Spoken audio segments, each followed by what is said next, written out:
भगवान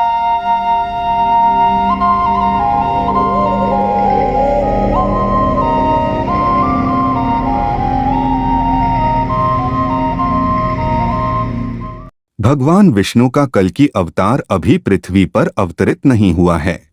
ऐसा माना जाता है कि कलियुग का अंत भगवान विष्णु के 10वें और अंतिम अवतार कल्कि अवतार के जन्म के बाद होगा, जो सबसे अधिक प्रतीक्षित है।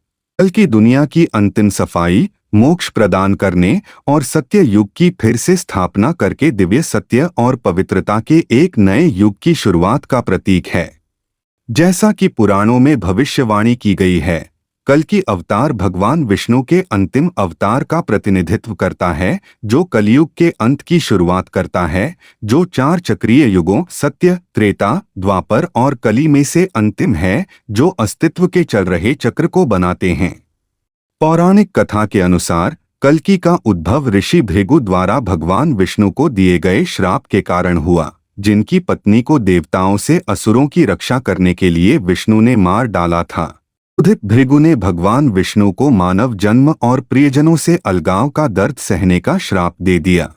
यह वह श्राप है जो बुराई और पीड़ा से लड़ने के लिए विष्णु को विभिन्न अवतारों में पृथ्वी पर लाता है।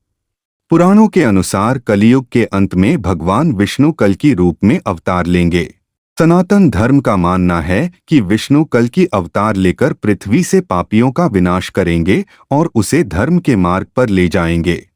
कल्कि को अक्सर सफेद घोड़े, देवदत्त पर सवार एक शक्तिशाली योद्धा के रूप में चित्रित किया जाता है, जो एक धधकती तलवार लहराता है, जो बुराई के विनाश का प्रतीक है। के आगमन को विश्व की नैतिक व्यवस्था को पुनः स्थापित करने के लिए एक आवश्यक प्रलय के रूप में देखा जाता है।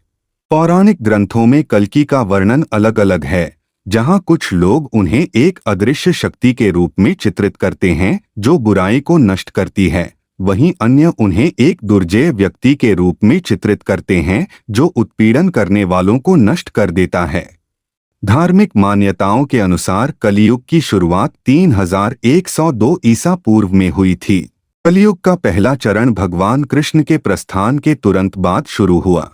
पुराण कहते हैं कि कलियुग पृथ्वी पर 4.32 लाख वर्षों तक रहेगा।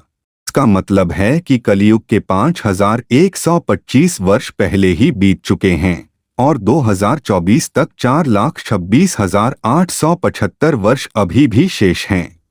ऐसा माना जाता है कि कल्कि अवतार का जन्म कलियुग के अंत में होगा।